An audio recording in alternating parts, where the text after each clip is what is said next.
What's going on, guys? Tonight is Thursday, February 24th. Let's take a quick look at the charts. It's been a lot of crazy price action the last 24 hours, right? So let's get right into it.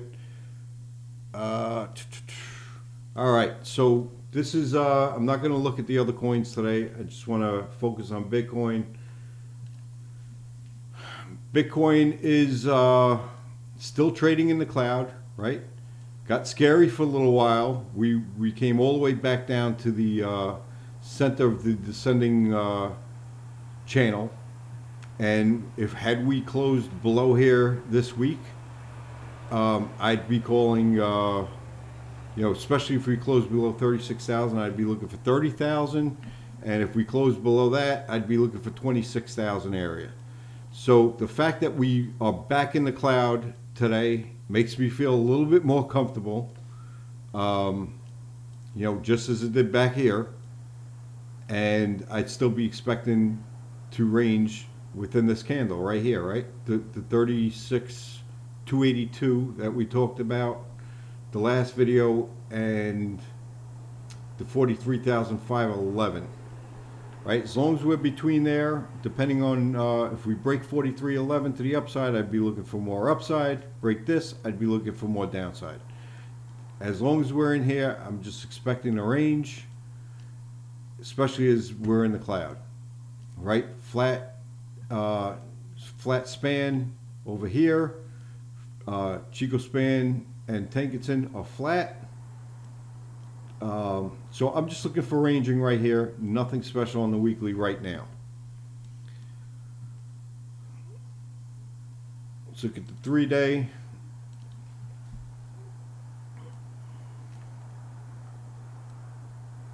Um, 3-day, as long as we are between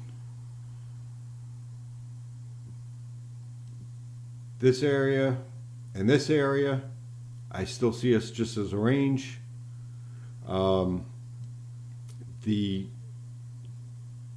Tankerton's about to go flat tonight. The Keaton's still flat. This is about to go flat. So again, I still see this as a range on the daily, on the 3-day. Sorry. And as long as we stay in this area, the Keaton's going to remain flat.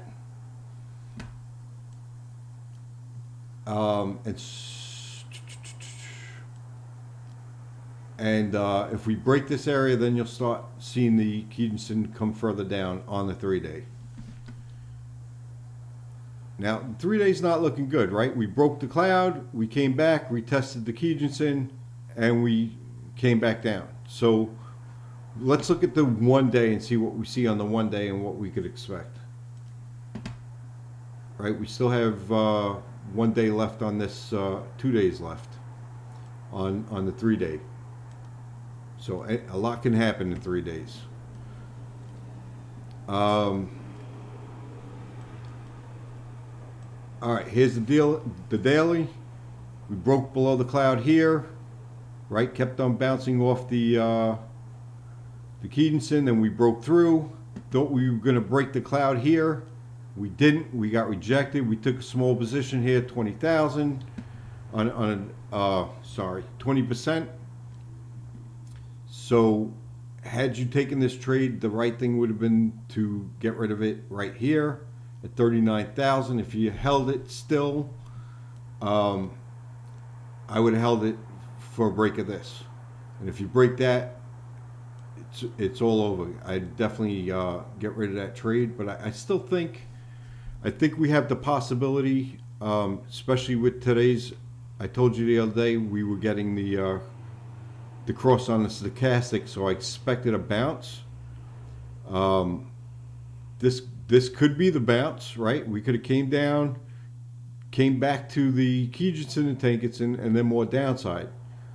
But we'll see, right? I think we're still we just got back in the cloud. Maybe there's a possibility we come back up to 40,000 tonight, give it another shot. And if we could break it, maybe even come back up towards 42,500 before we see a rejection, right? Because this will come up and then maybe start turning then. So really kind of an indecision candle here. This could go either way as far as I'm concerned. The Kijinsen, I believe, is going to go flat tonight.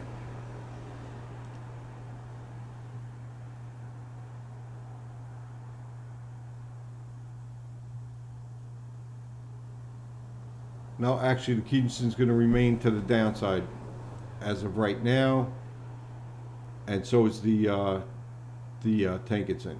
So it's going to come down a little bit more tonight. I want you to also take a look at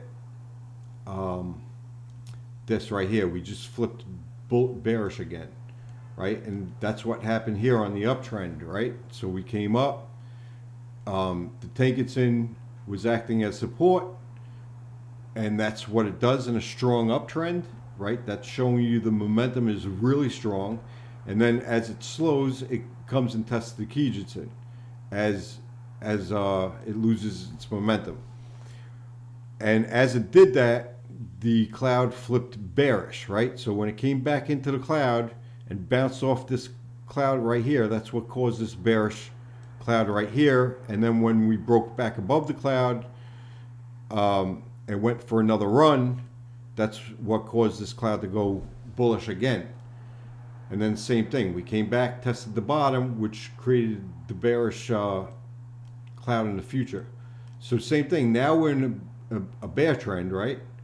And we had strong momentum to the downside, and then it was losing momentum, came to the Kijinsen and started respecting the Kijinsen, and then we broke it back above, and now it's going flat, right? So you have the momentum to the downside, and then slowing, and it's starting to go sideways.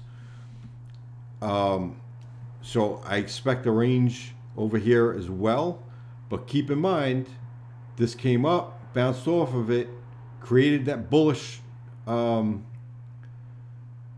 cloud, and now it's going bearish again. So it's possible we just turn around and continue on down like we did here on the way up and continue down, or maybe we'll just come up, test this a little further, being that we got the flip on the stochastic, maybe come up to back up to 40,000, or maybe even 42,500, and then get rejected again, right? So if you're still in this trade, there's two things you could do.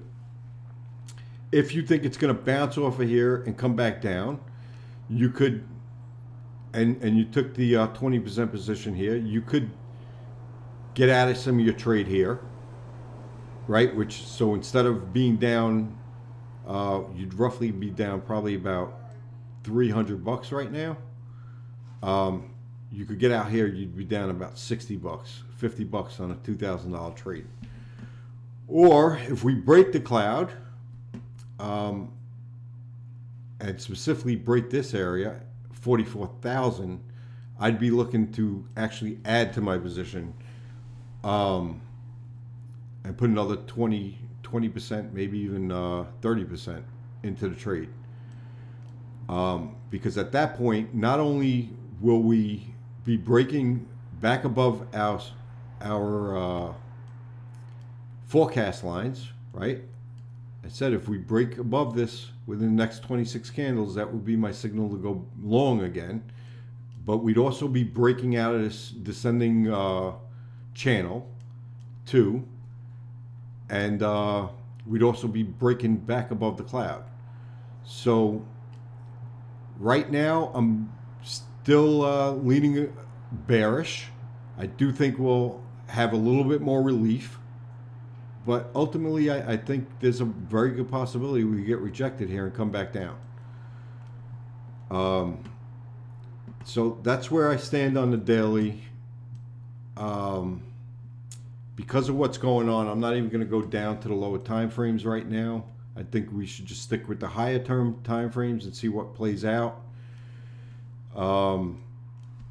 And that's pretty much all I have to say for tonight. I don't know if I'll be on the next 2 nights. I will try to. I am going to Florida on Sunday, so I know I won't be around probably most of the beginning of next week. Probably not till next Thursday if you don't see me again until Sunday. So I will try to post stuff on my Facebook, my Twitter, if I see something that you guys need to know about while I'm away. But other than that, safe trading, guys, and I will talk to you soon. Have a good night. Take it easy.